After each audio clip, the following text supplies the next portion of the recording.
Hello, everyone, and welcome to this episode of Inlay Terms. I am your host, Payman Ascari, and today we have a very special guest. It's Mr. Brandon Weichert. Brandon, welcome to the show. Thanks for having me. It's good to be here. So, first question, what's the weather like down in Florida? Well, right now it is 90 degrees, but it feels like it's 110 with humidity, and it has been raining since late last night. You know, I love your rain there. I got to come down there in 2 weeks. I'm kind of worried about the heat, but I love your rain. Oh no, the rain is great. I love a good rainy day. This is summer is kind of like winter up north in the sense that we have a lot of overcast days. It's obviously not cold like it is up north, but we have a lot of overcast days here, and obviously hurricane season. So I'm not looking forward to that because we were a couple miles away from the eye of Hurricane Ian not long ago, and I'm still dealing with roof damage from that. But yeah, this is a very unique state to live in. I was in Tampa the last time you guys had a hurricane. It looked like a war zone afterwards. There's Yeah. palm trees everywhere. What's really amazing is how efficient the locals are at cleaning up after the hurricane. I mean, within a couple weeks, most of the main areas of a city or a town are back up and running, and you have to deal individually with home damage. But it is amazing how quickly we recover from these things. I mean, it's like a nuclear bomb goes off, in terms of the destruction, and we rebuild very quickly thereafter. Florida is also like it's a beautifully designed state. Like the roads are clean, they're straight, they're smooth, they're new. Yep. The bridges, it's amazing engineering work. I don't know how you guys do it. It's much better than like Mississippi. Oh, well, I think it's much better than Washington, D.C. I lived in D.C. for many years. My wife's from D.C. She's a daughter of the American Revolution. She's technically Virginian. But we lived in D.C. and then Northern Virginia, and the infrastructure is so abysmal. It's actually embarrassing because it's our national capital, and yet the infrastructure is just horrendous. Whereas down in a state like Florida, which everybody up north looks down on, or at least they used to before COVID, it's clean here. It's very, very well kept, safe for the most part, partly because everybody's armed. It's a new state and we are very well run. In my opinion, and I've said this for many years, Florida is a model state that all 49 other states should be following in terms of we have a budget surplus. We are an international magnet. People from around the world come here. Now after COVID, everybody wanted to move down here because we were the only state that remained really open during that whole week. In fact, funny, my guy that lives down the road from me just bought the house. He's a part-time resident. He lives here part of the year and then up in Canada. And we have actually a lot of Canadians that are moving down here now, fleeing Canada. Yeah. So I always think that's very interesting. We have a huge Canadian population down here. We always used to. They used to call them snowbirds. Yeah, so they fly down for the winter. Yeah. But it was almost exclusively the political class or some of the rich. Now everybody's fleeing Canada. No, yeah, I live in a middle class, upper middle class neighborhood, and I would say this guy that moved down, and he's pretty indicative of most of the people I've seen with the Ontario license plates or whatever. They seem to be pretty normal, not like elite or anything. They're coming down. A lot of them are retirees. So I keep saying, we welcome you, but don't bring your politics if you're a left-wing voter. Please don't New York our Florida, as we say. I always said after COVID, Canada and America, they should have entered into like a checkpoint Charlie system where we'll take your liberals and you'll give asylum to the conservatives. I think that look, and I was talking to our friend Leighton about this 2 days ago. We'll see where this Alberta referendum goes, but I think that at the very least, Alberta and maybe Saskatchewan would be very smart to leave Canada and come join the United States because we could use the votes, certainly mostly conservative votes, and we certainly would welcome the beautiful land and the people who are very culturally, I think, similar to the freedom-loving Americans. The rest of Canada, though, I don't know. But definitely Alberta and Saskatchewan. You don't want British Columbia with our magnificent fentanyl production? Not particularly. Look, we've already got Washington State and Oregon. We don't need another addition to that. I've often joked I would, geopolitically, it's not smart, but I've always often joked I'll trade Canada, California for Alberta and Saskatchewan. So It's so sad. Like California used to be a good state back when like Ronald Reagan was running it. California was the promised land. People don't realize the American dream was actually 1950s, 1960s California.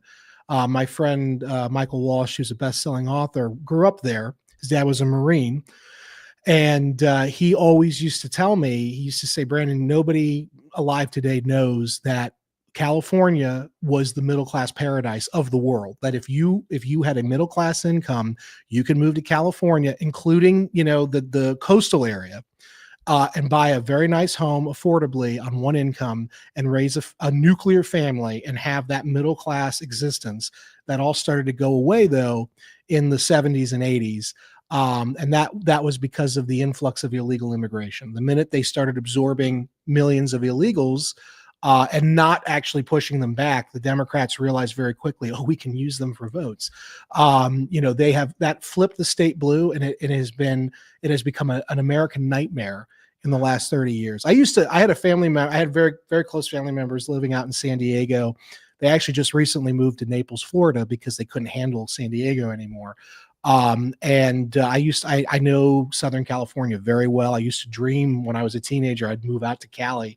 But I ultimately did not do that. I thankfully, partly because the taxes and the politics. If you're somebody who's not rich, you can't make it there. It's very difficult, So they've taken the American dream and turned it into the American nightmare. And if we're not careful, they're going to do that to all 50 states. So this is really the battle in America. It's between the Florida vision and the California vision. And my hope is that Florida wins out.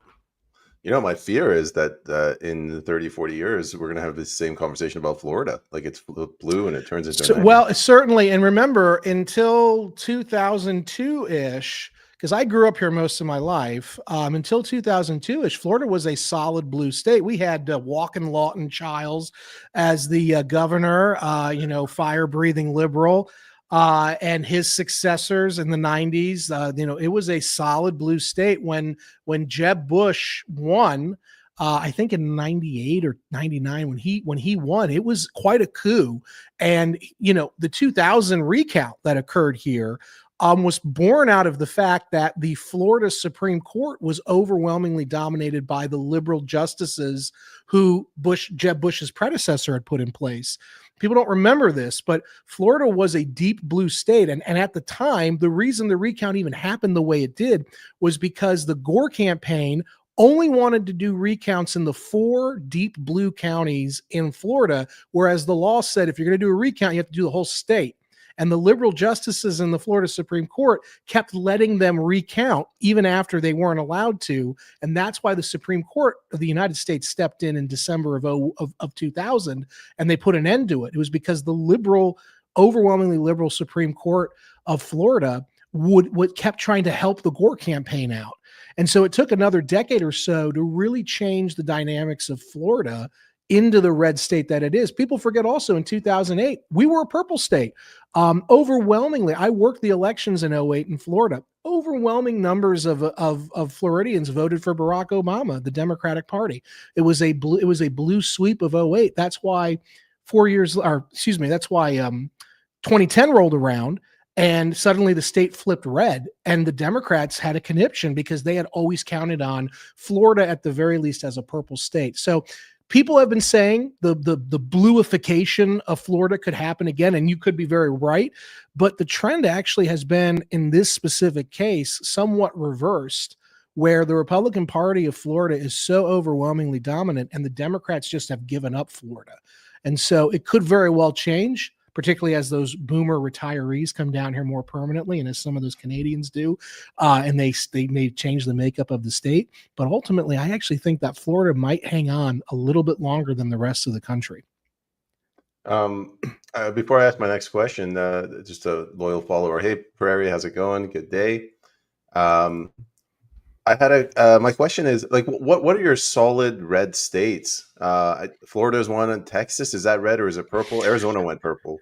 So Texas is a funny story. I've never been very, I shouldn't say this. I have a lot of friends in Texas. I have a family member I'm very close with who lives in Texas in Austin. Actually, no, but he's moving to Indiana too. So, I mean, Texas is not as red as people think. In fact, the Islamification of the United States is happening in Texas. It's happening in Dearborn, Michigan. You could argue in the nation's capital of DC. It's happening in upstate New York, oddly. It's happening in Minneapolis, Minnesota, and it's also happening in Dallas, in I think the Dallas area of Texas. The CAIR, Council on Arab Islam, or American Islamic Relations, I think CAIR is the big Muslim, pro-Muslim group in America. They have spent a lot of time and money trying to flip districts in Texas to be overwhelmingly majority Muslim American. And that is purposeful. They're trying to change the makeup, and they're trying to, it's a proof of concept is what I've been told. Former FBI counterterrorism agent John Guandolo who I know has been talking about, a very specific kind of Islamic political ideology is being injected basically into Texas. And then also Texas has the problem of illegal immigration. And until very recently, they really weren't pushing it back. Greg Abbott, the governor, has started to, but I think that's more a political calculus because he knows Trump is going to go to war with him if he doesn't do the right thing. But once Trump leaves office, what happens? And I think Texas is actually, plus you have all the Californians moving out of California, going to places like Austin. I actually think Texas is good. And remember, Texas in the 60s and 70s was solidly blue, right? That was Lyndon Johnson's home state. They say that along with the Chicago mafiosos who were flipping the vote for Kennedy in 1960, they said that Lyndon Johnson, Kennedy's running mate, had the Democrats in Texas counting cattle as voters, as Democrat voters. So, I mean, people forget it wasn't that long ago that Texas was a deep blue state. I think Texas very easily over the next 20 years could go back to being a deep blue state. You mentioned Arizona. I would also add Georgia is becoming a deep blue state.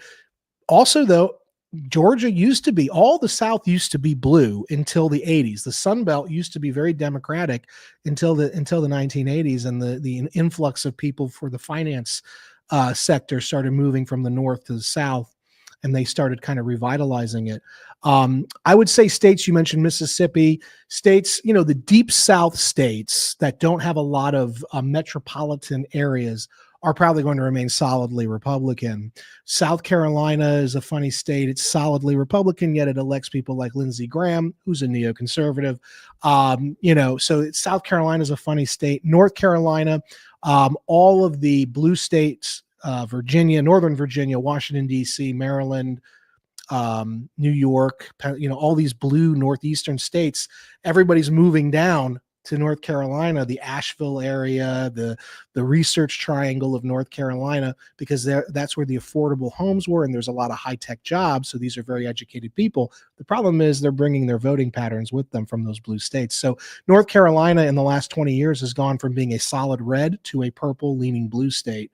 And so, I would say the deep South, including now Florida, will probably remain red, but many of the other, that's maybe a handful of states, but many of the other states are very much up for grabs. And the Republicans, in my opinion, I don't think they're really paying attention right now. They're on a high. MAGA's on a high. Hey, we've got Trump, but what happens after Trump? This is the question I keep asking. What happens after Trump? I don't know. The Democrats to me seem like they're disorganized right now, but it looks like the younger generation is taking over the party right now, and they're very radical left. They're Democratic Socialists of America, DSA. It's very scary. You see this Zohran Mamdani guy in New York. This is very scary stuff. These people are, and he's a violent revolutionary. I played on the show yesterday. I was guest hosting. I had Trevor Loudon on, who's a great expert in communist ideology. And we played a clip from a couple months ago of Mamdani trying to physically confront Tom Homan, the border czar, when he came to New York, getting in his face, screaming at him. And Trevor made the point. He goes, "You don't understand, Brandon." He said, Zohran Mamdani is literally a violent Marxist revolutionary, and the people of his generation that are coming up with him in these blue states and cities, they are all like him, regardless of where they're coming from geographically, ideologically. They're not just leftists, but they're violent revolutionaries. They would venerate Luigi Mangione, the assassin of the United Healthcare CEO. They would venerate him, and that's their politics. So that's where the Democrats are going. And it's very scary because I don't think the Republicans fully understand 10, 20 years down the line what we're going to be faced with after Trump is gone and that strong leadership is removed. So the Republicans need to start getting better organized, and they're not. So let's go back. Let's stick with this topic, but let's go back to Islamification. Yeah. Is this like, why are the Democrats, are they literally, they have blinders on, we have liberals here, and they're only looking at this from the perspective of votes? Or do they have another intention of violating your way of life? I think for most liberal voters, whether you're talking Democrats here in the United States or Liberal Party members in Canada or the various liberal parties of Europe, I think for most of the like ordinary people who vote liberal, they probably are not looking at this beyond, they just want their side to win. They like their side. They, the social welfare state, they support that. They think they're helping the little guy, et cetera. They want to stick it to the rich, guy. I think for them, it's probably all it is. But I think for the people who are running the party, the professional political class of these parties, I think they are violent, radical revolutionaries. I think they have spent many decades imbibing the most radical ideologies on college campuses. Both American and Canadian universities decades ago were taken over by the far left, and the far left has been piping in. I have somebody I know who went to McGill University up in Canada, and he said that it is just a liberal cesspool. He's all of Canada is a liberal cesspool. Right. So the point is that you now have the young generation of these liberal and Democrat leaders in Canada and the United States coming through these colleges. That's all they've known. That's all they've been taught is liberal propaganda. They're communists. They're democratic socialists is another word for communism. I know nobody wants to hear that.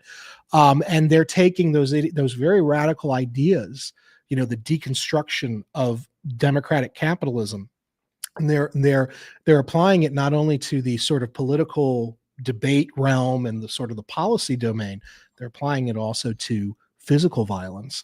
And so that's what this is. So you've got the rank and file who are going to vote because they support the policies of social welfare and helping the little guy.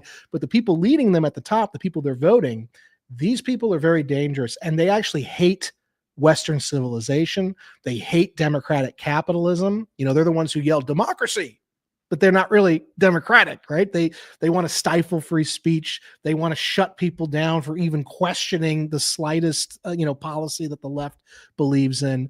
They're the dangers. They're the totalitarians at heart, and they're rising right now, especially in these blue areas or in these liberal areas of Canada. And so that is, and then you talk about the Islamification of America.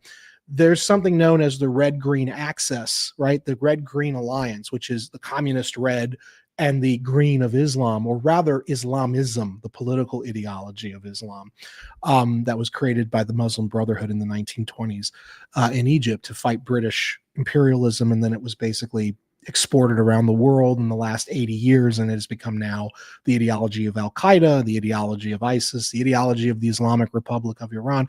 But there is this weird incestuous alliance between Democrats and left-wingers in the West and Islamists who are coming into the West. And it was explained to me, and I'm trying to remember, because in the last week it was explained to me this way, and it might have been Guandolo. I was talking to so many people this week, but somebody who's an expert, and maybe it was Trevor, but they said to me, look, because I said to them, I said, how is it possible that an Islamist would rather side with a left-wing communist who supports homosexuality and LGBTQI, all that stuff, which Islam doesn't like? I said, how is it possible that you have so many Islamists supporting the Democratic Party? And they said it's two reasons. They said the first thing is the Islamists want a weak political class in America and in Canada. By supporting the liberal left parties, they're basically ensuring that no conservative will have power. Conservatives are the problem for the Islamists because we'll stand up for our faith. We'll stand up for our ideology, for what we believe. The Islamists think the liberals are weak and they can be manipulated, which they can be, and they can ultimately be discarded once the Islamists rise in power, rise in sufficient number to change the dynamic in the country politically. The other point is that was brought up to me was after 9/11, a lot of people of Muslim faith, not just Islamists, but just people who are Muslims, they're very weary of Republicans because of all the security policies that were implemented after 9/11 in the United States. Interestingly, though, I will point out there was an interesting shift that occurred slightly, particularly in Dearborn. The Muslim vote started to slide away from the Democratic Party in 2024. I don't think it's going to last this way, but they went to Trump partly because it turned out the Democrats in places like Michigan were trying to impose transgender ideology on Muslim communities in Dearborn. So the Islamist doesn't mind siding with liberals who are pro-transgender as long as those liberals don't point the policy at the Muslim community, right? At the Ummah. And so it was a very interesting sort of thing that occurred, but that's sort of not the norm. The trend is the Islamists want to partner with the communists because they think ultimately they can betray the communists when they get powerful enough. They can use them and then discard them. And we saw this happen in Iran, actually, during the 79 revolution. I talked about this in my book, The Shadow War, Iran's Quest for Supremacy. During the revolution, the people who actually initiated the revolution were not the Islamists. This is a common misconception. It was a group known as the Fedayeen-i-Khalq. And the FEK, they were basically the Soviet arm. And they were pro-Soviet, they were pro-communist, obviously, and they wanted to create a communist revolution in Tehran to overthrow the Shah. And the Islamists ended up partnering with them because the FEK were better organized. And the Islamists partnered with the Reds for a period of time to sow as much chaos in the streets. And then when the time came to really get rid of the Shah and replace him with someone else, the Islamists were powerful enough and they crushed the FEK that they had initially partnered with. And I think that's the pattern that the Islamists coming into the West want to replicate here. So they'll side with the left. They'll use the left to weaken the native-born population with these really perverse ideologies, these deconstructive ideologies. And then when the time comes, they will turn on, their left-wing allies. How come the right doesn't do this? So when I say the right, like the Republicans? Or is there something that the Republicans are doing like this where they're selling their soul in order to win votes? Well, the Republicans... The Republican political class sells their souls in other ways to the, various financial interests, various foreign interests. I worked on the Hill for many years, so I saw it, and it's not just AIPAC. Everybody points at AIPAC, but it's any lobbying group. Republicans are the first to line up, and I was offered when I was leaving the Hill, I was offered almost $500,000 a year to go be a lobbyist for a very large lobbying company or lobbying firm in Washington, D.C. I sometimes kick myself. Why didn't I take it? But ultimately, I would have been representing interests that I don't agree with. And you sell your soul. So Republicans do it in their own way, but they do it normally for financial personal gain. They don't normally do it for this larger ideological framework. It's the left that is really committed to their ideas. This is why, by the way, I work in right-wing media. Working in right-wing media is very difficult. You really got to have a strong backbone because you're more likely to get attacked and destroyed by your fellow right-wing media, personality than by the left. And that's because everybody's competing with each other on the right. Whereas a left-wing personality, if they lose their job or something happens to them financially, that apparatus on the left will ensure that left-wing personality, that left-wing writer has another job waiting for them. So this is why you see so many people at the New York Times. The New York Times pays extremely well for writers in an age where writers are not making any money.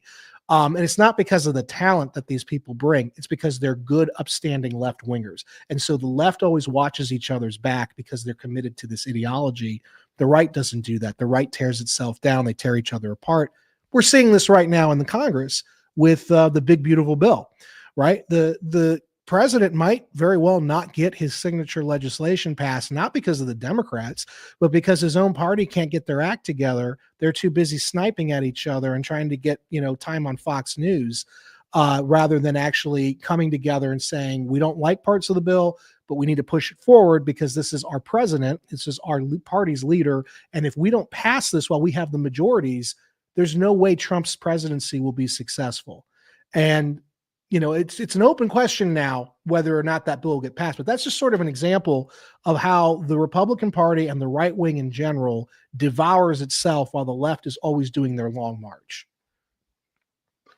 So how do we reverse this? I ran for federal office, and when I'm an Iranian, I immigrated to Canada, and I was telling them, we have way too much immigration, and you should have seen the white faces in the room. Like they thought I was KKK. Like, how do we get around this? Well, I mean, it also depends on what district you're in.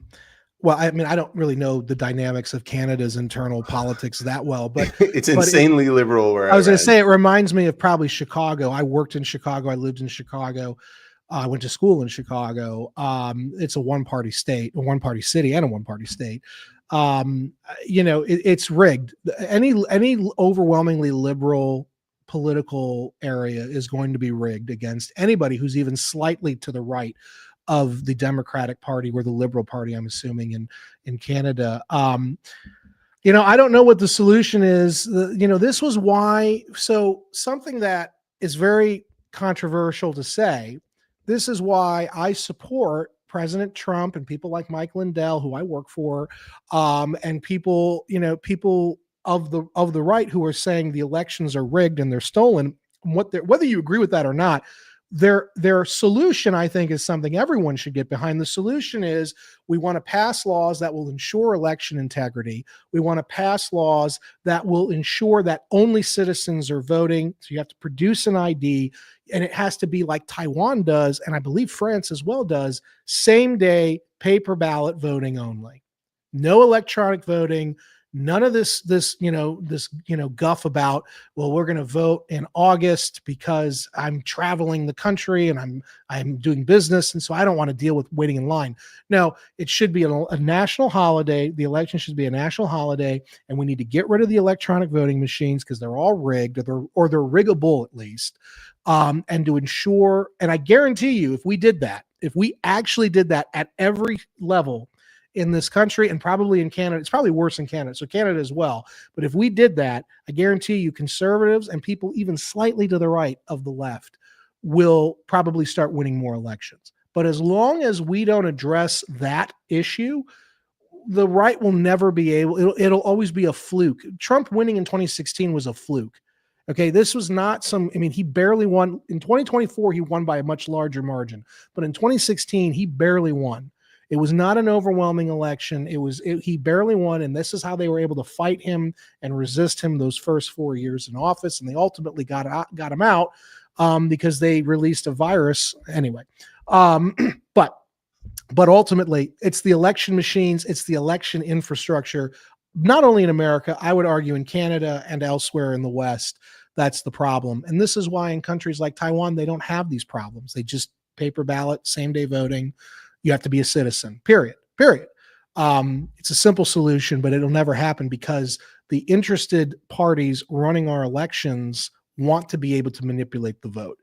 And that's what they're going to keep doing. We've tracked, where I'm working, we've actually done very serious investigations, and we've tracked that there is, I have to be careful because I don't want, but basically, the companies that are running our election machines here in the United States do not appear to be real companies. They appear to be almost shell companies, and they are run by other entities with a lot of connections to CIA and a lot of connections to Israeli intelligence, for instance.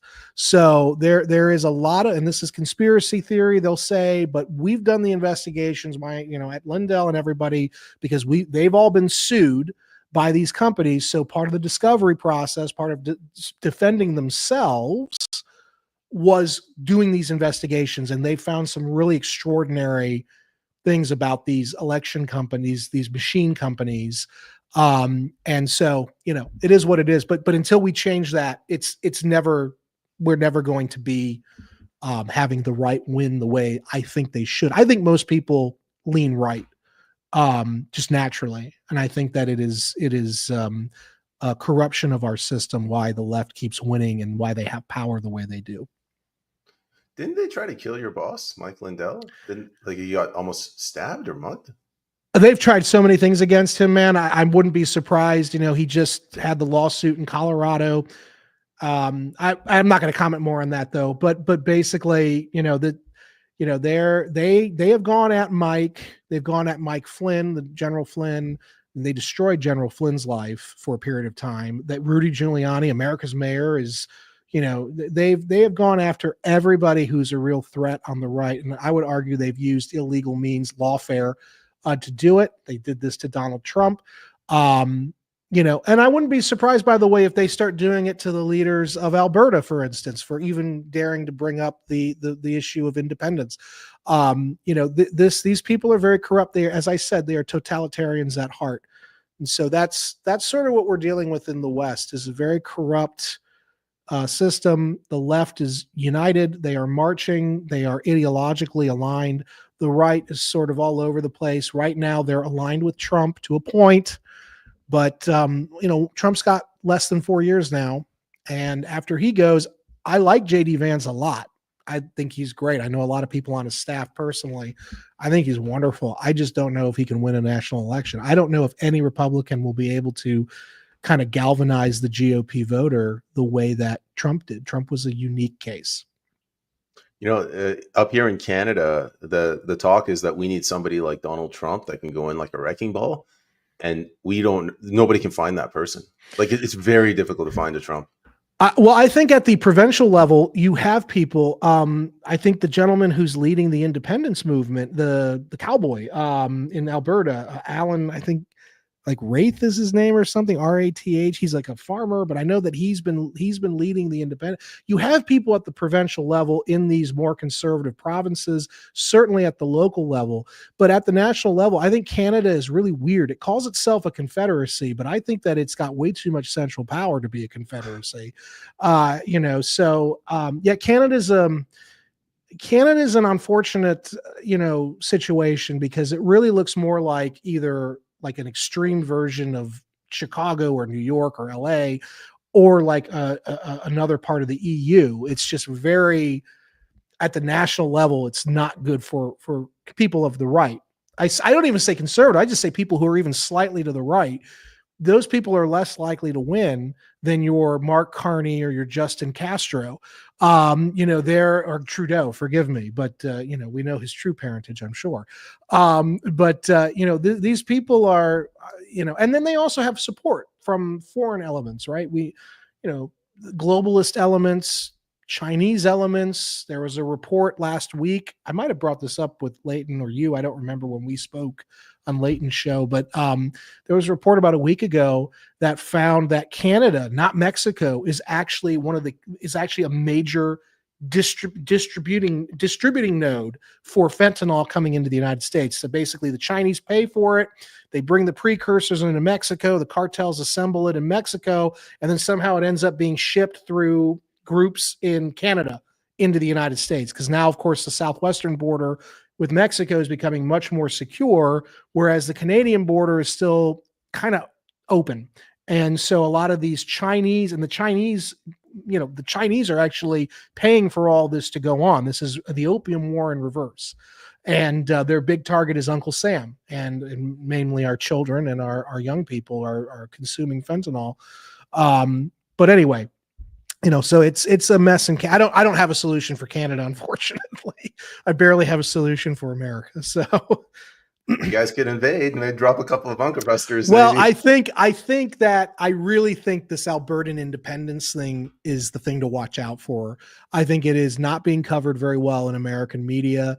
There's a handful of right-wing media, of which, the show I was guest hosting, Absolute Truth with Elmwood Robinson, we covered that extensively. This is sort of the story I've been pushing.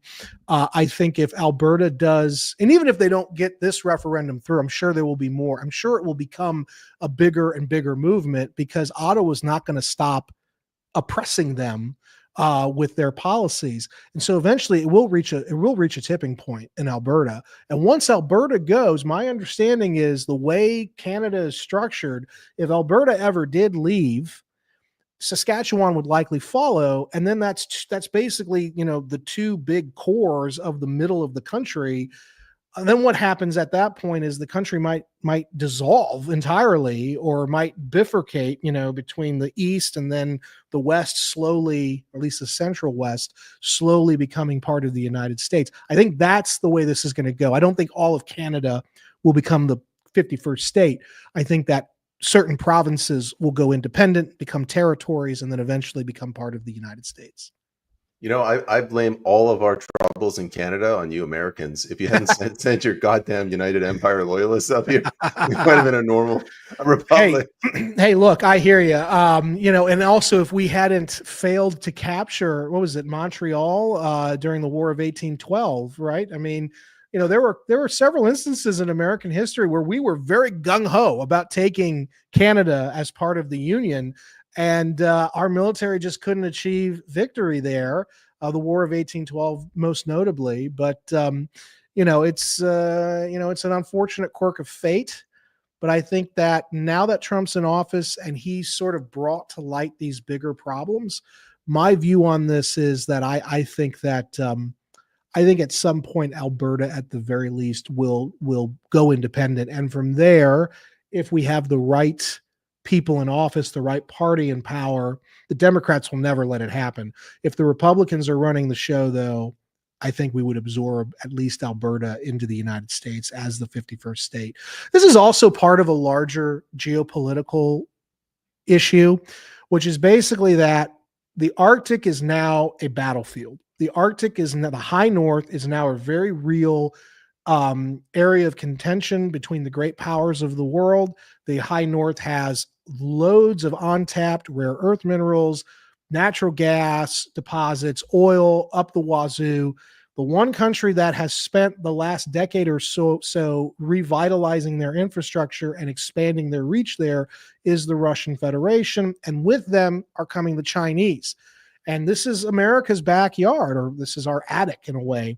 And we're letting, foreign rival countries gain a dominant position over North America, largely because Canada is failing to protect the high north, right? The Canadian, Brandon, our military has tampons in the men's bathroom, which is a big win, I'm sure. The Canadian Navy lacks the proper submarines. Canada's Air Force is just pathetic. No offense, and they're not really taking the defense of the high north seriously. The Russians have, for instance, developed what is it called? The Northern Sea Route, the NSR, the Northern Sea Route, which is meant to be a rival to the Suez Canal. So basically it goes from Vladivostok through the Arctic all the way down to Lisbon, I believe. Is it Lisbon? I know it definitely dumps off in Northern Europe. But the point is, it's meant to be a rival to the Suez Canal. Now we have our own rival to the Russian rival to the Suez Canal called the Northwest Passage. The problem is Canada, since the 70s, has been in a massive legal dispute with the United States over who owns the Northwest Passage. The Americans are saying, we own it, it's ours, connects to Alaska, we have territorial rights there. The Canadians are saying, no, you don't. The Americans are saying also, hey, if you guys are going to take this seriously, we've got to develop the Northern Sea Route. And that means you have to have the naval capacity to protect the Northern Sea Route, and you don't have it, and you don't seem to want it. And so this is actually the argument over Albertan separatism, the argument over what happens to Saskatchewan and the rest of Canada as a 51st state, possibly. This is part of a larger geopolitical argument that is not really made publicly over what's going on in the Arctic. In the United States, at least elements of it, certainly Trump, feels that on top of all the trade disputes that we have with Canada, there's also the added problem of Canada's not holding up its end of our mutual defense pact, which is basically Canada is supposed to be responsible for defending the high north from things like the Russians and the Chinese, but they're not. And they won't work with us to let us do it. And we shouldn't basically be on the hook for defending foreign territory if we don't get anything out of it, like maybe territorial concessions or some kind of, financial remuneration. So this is part of the argument. This is why Greenland, we talked a lot about Greenland becoming part of America. This is all part of that same geopolitical framework. It's part of a larger strategy the Trump administration is looking at. They've not articulated it fully. It's called hemispheric defense. The Americans are very concerned not only about Chinese and Russian penetration of the high north, but the Chinese are crawling all over the Caribbean. They're crawling all over, the Gulf of America. They've got deep connections to the cartels in Mexico. Venezuela is basically a base for Russian, Chinese, and Iranian influence in South America. The Panama Canal Zone is a big point of contention, because the Chinese they basically own the ports at both ends of the canal. And if a war ever broke out between the United States and China, the Chinese firm running those two ports would absolutely close the Panama Canal Zone through sabotage. So this is part of a larger territorial framework. We are trying to enhance territorial or hemispheric defense. Canada plays a large role in that, and Canada's not holding up its end of the bargain, and they haven't been doing that for a while. So this is a fascinating conversation, but I guess at some point I want to use this to transition towards Iran. You said Sure. hemispheric defense.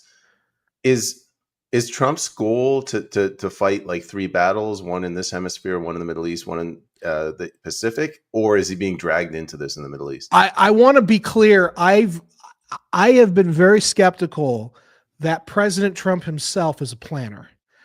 He's sort of America's id.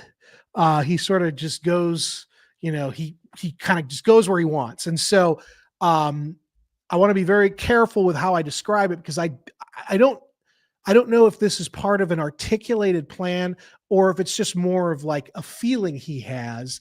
But there are people like me who are professional strategists, and this is what we do. We talk very clearly, and people like me are talking to him and his team about the need for a hemispheric defense strategy.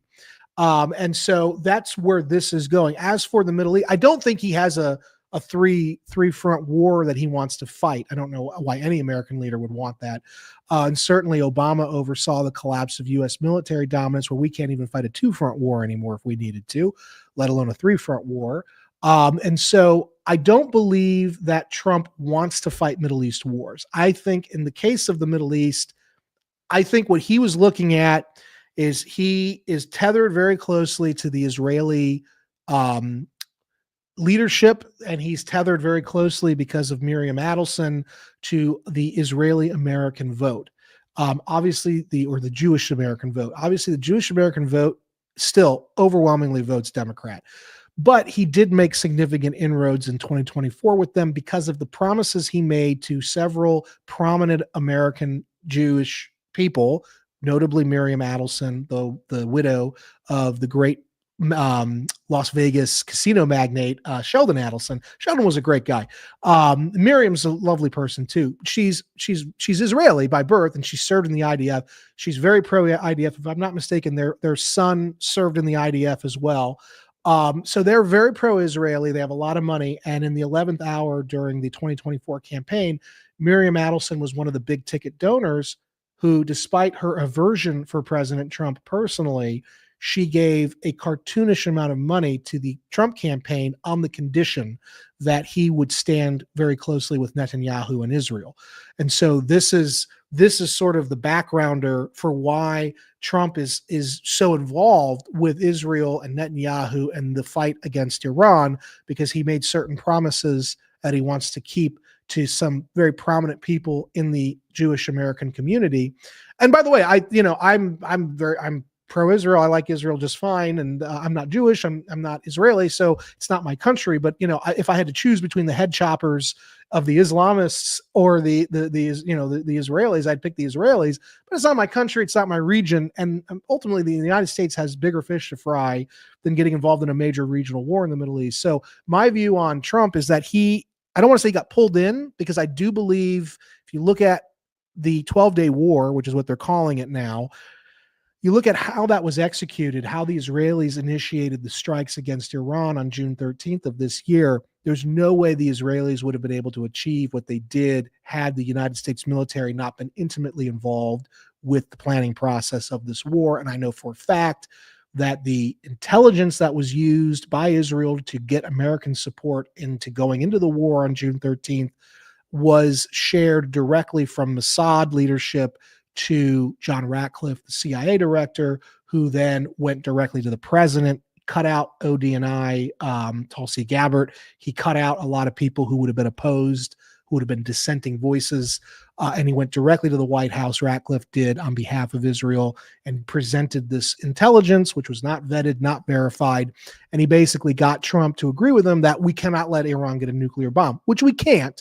But the intelligence saying they were getting a nuclear bomb or they were about to have breakout capacity, as I talked about in my article recently at the National Interest, where I'm a senior editor, turns out that intelligence likely came largely from an artificial intelligence system in like this Minority Report, weird science fiction scenario where basically the Palantir, Peter Thiel's company, for I think $80 million, sold a system called Mosaic to the IAEA, which is the International Atomic Watchdog. During the Obama years, the sale happened, and it was sold to the IAEA to help that organization monitor Iran's compliance with Obama's nuclear weapons deal, the JCPOA. That system has been in use since then. That system is not an actual intelligence gathering system, though. It is a predictive metadata analysis system. It's a glorified computer modeling program. And what it does is it takes over 400 million data points that the IAEA feeds into it about Iran's nuclear weapons program, and it then uses predictive analyses to predict how close and whether or not the Iranians are building a nuclear weapons capacity. This program, Mosaic, it sounds like, for whatever reason, in the week of June 13th, spat out this predictive model saying that the Iranians are days away from having dozens of nuclear weapons. That was reported to Netanyahu by the IAEA head. The IAEA head broke actual protocol because that's supposed to go directly to the UN, not to Israel. But the IAEA had handed that over to Netanyahu, who then had Mossad go to Ratcliffe at CIA. They bypassed the whole CIA bureaucracy. They bypassed the whole 17 U.S. intelligence agencies. They went right to Ratcliffe, who then went directly to the president. And this is why the president threw Tulsi Gabbard under the bus, because he believed he had better intelligence than the 17 intel agencies in the United States because of this Mosaic predictive program. But it's not an actual intelligence gathering program. It's a predictive model. And so, as we've seen with COVID, right, predictive models, they don't always work very well, and you make bad policies when you base everything off of a predictive model. We've seen with supposedly global warming, where countries make entire energy and economic policies based on computer predictions, and it turns out they're not correct, right? Al Gore was running around saying the world was going to be on fire in 2013, or by 2013. 2013 came and went. The world was not on fire. So basing a war, no matter how badly we don't want Iran to have nukes, and we don't, basing a war off of predictive computer modeling sounds really, really dangerous to me. But that was sort of the impetus, and that's how Trump got involved with this. So I don't think that Trump had some grand plan to remake the Middle East like George W. Bush did, right? George W. Bush had a team around him of neocons who very clearly, since the 90s, wanted to remake the Middle East. Trump is not like that. Trump got, I don't want to say dragged in, but Trump got roped into a much bigger issue based on manipulations, I would argue, of the Netanyahu government, because Netanyahu's the one who wanted this. Netanyahu was the one looking for any excuse. And let's face it, there's certain aspects of Netanyahu I like. I think he's a tough guy. I think that, I think he loves his country, but I also think that he loves his political career. And I think that he does not want to see his political career collapse under, controversy. And that's where it was headed. Not only did he fail to miss the warnings and indicators of the October 7th, 2023 Hamas attacks as leader, but he also then was apparently, according to Israeli courts and the Israeli Shin Bet, which is their FBI, he's a very corrupt leader. And so every time it looked like he was going to have to face domestic political opposition since 10/7, he's opened another front in the war. He, initially it was Gaza he went after, understandably. That's where the attack came from. But then he pivoted and he opened up the front against Hezbollah. And then he pivoted when that didn't do very well. I mean, the pager operation was great, but that overall war didn't do very well. So then he pivoted and he helped oust Assad in Syria. And then when that happened, then it was, let's expand into Iran. Every time there was some domestic political or legal issue his political career was facing, he would, like Bill Clinton during the Lewinsky scandal, open up another front. And it ultimately led us to this place where now he wants to do not only strikes in Iran, but he has since last August said he wants to replace the regime in Iran with the Shah's son, Reza Pahlavi, who lives in Washington, D.C. And so that's how Trump got roped into that. I don't think Trump has any grand plan for, doing what George W. Bush did. I feared that at first, but I think it's very clear he's not interested in that. The hemispheric defense strategy, though, this is something very serious. This is something very real. People in America, in the United States, and probably in Canada, I don't think they realize how penetrated Latin America in particular since 2021, 2023 has become they call it the pink tide. They've become co-opted again by the communists, supported by China, supported by Venezuela, supported by Russia in many cases, supported by Cuba, and even by Iran, because Iran is a key ally of Venezuela, and they've been moving IRGC and Hezbollah all throughout South America and Latin America. And so that is part of a larger plan, I think, the hemispheric stuff. But the stuff in the Middle East, it's a mess. I don't think that was part of a larger plan. I think if Trump could pull out tomorrow, he would. That was an amazing breakdown. Thank you. Well, thank you. We're at 50 minutes. Okay. Let's leave Iran because that's another half an hour conversation. Yeah. Just to wrap it up, like, who are the good guys? Because I look at the communists, Chinese, they're the bad guys. The IRGC, they're the bad guys. Yep. But the liberals and the Democrats, I see them as communists. This entire globalist movement, I see that as communists. Like, who are the good guys? At the political level, I would say marginally anybody who's on the right. But like I said earlier, they've got their own issues. But yeah, I mean, look, there's nobody perfect. And as much as I supported Trump, anybody who reads my work will find that I'm very critical of, the president on certain issues, which of course you're not allowed to be because it's like a cult around him. Like, you have to love everything he does. And I don't. For the most part, though, I think he's great. So you've just got to, it's generally anybody to the right in any of these Western countries is probably going to be your best bet, but they're going to let you down. And, so is there any good guy, quote unquote? Maybe individually you'll find like a good person leading the fight, but politics is, it's Satan's domain. Politics is all about power, and power is demonic on some level, or the acquisition of power is demonic on some level. So you're not going to find really any good guy. But I would say the right that's the best bet, and they're not always great, but they're better than the left because we know what the left wants for us, and we know what the Islamists want for us. And in terms of China, Trump might get lucky here. My friend Greg Copley has been all over this, and I don't know if it's accurate or not, but, it looks like Xi Jinping might be out by the fall of this year as the president for life. And there's a triumvirate of leaders led by a guy named Wang Yang. I love saying his name. I just love that name. Better than Xi Jinping. So on that level, I keep saying I'd much rather have Wang Yang as the next leader of China because I can say the name better. But Wang Yang is leading a triumvirate, and they are obviously all communists still, but they're more like Deng Xiaoping and less like Mao Zedong. And of course, Xi is the most Mao-like leader they've had since Mao. And Deng was still a communist, but he was a reformer. He did want to divert attention away from military matters into global trade and into at least liberalizing the economy in China. That to me would be much more conducive to Trump's agenda than what Xi is doing. And so Trump in the next couple of years might have an entirely new system he's dealing with or new leadership in China, which might actually help avoid World War III in the Indo-Pacific. It might actually prevent the invasion of Taiwan that I've been worried is coming, within the next few years. So there are some things going on not being well reported, like the Alberta story.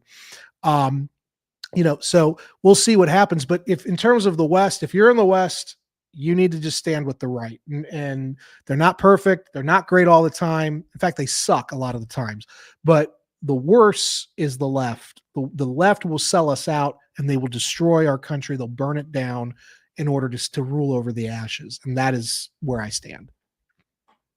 No, it's a good place to stand. I agree with that. Brandon, tell us, you're also an author. Tell us about the books you've written. Well, I mentioned The Shadow War, Iran's Quest for Supremacy, which is all about it. Actually, that book predicted 2 years before it happened. I called it in the book the Third Intifada, but I predicted the Hamas attacks on Israel. I predicted also what became known as the 12-Day War. I didn't call it that, obviously, but I predicted that that's where this was all headed. The book came out the book was finished in May of 2021, and then it sat in what the Hollywood Times would call development hell. And then it was released probably 6 months before the October 7th attacks. And then my first book I ever wrote was called Winning Space, How America Remains a Superpower. That's why I wear my hat, Make Space Great Again. That's all about the formation of Space Force. That's all about space dominance. I was called the guru of space dominance by a guy at the Rand Corporation because of this book. It was until recently, it might still be, it was being taught to mid-career Air Force officers at the Maxwell Air Force Base, which is where we train a lot of our space warriors. The other book I wrote was Biohacked, China's Race to Control Life, which was about, I was the guy who originally had the story because I'm not going to say anything more than that. It's in the book, but I was the guy who originally had the story that COVID came from a lab. Nobody would publish me. Everybody took my story. They didn't credit me. So I was so fed up that I wrote the book that became Biohacked. And in fact, I was a writer at American Greatness for many years. And in 2018, I wrote that there was going to be a man-made plague coming out of China because I was tracking all of the investments that U.S. biotech was doing into the Chinese biotech sector. And then my most recent book is called The Disaster of Our Own Making, How the West Lost Ukraine. And it's been derisively called a revisionist history of U.S. NATO relations with Russia over Ukraine. I think that's a compliment, though, because the current narrative about that war is so wrong and full of lies. And then, of course, I also, I'm a consultant for the Defense Department. The U.S. Defense Department. I travel frequently for them, lecturing. I serve as a subject matter expert, talking about usually technology and its new technologies and its possible influence on U.S. national security. Yeah, that's fascinating. I'm so glad I got you on, and thank you. I feel like we could talk for another 8 hours. Oh yeah. I'm a talker. So no. You're a fantastic guest. Thank you very much for coming on, Brandon. And follow me at We the Brandon on Twitter. That was going to be my next question. So go ahead, follow him, and follow his work. You're doing fantastic stuff. So I'm really impressed. I'm glad you came on. Happy you had me, and we'll have to talk around next time. Sounds good. Okay. Take care, Brandon. Goodbye, everyone. Bye.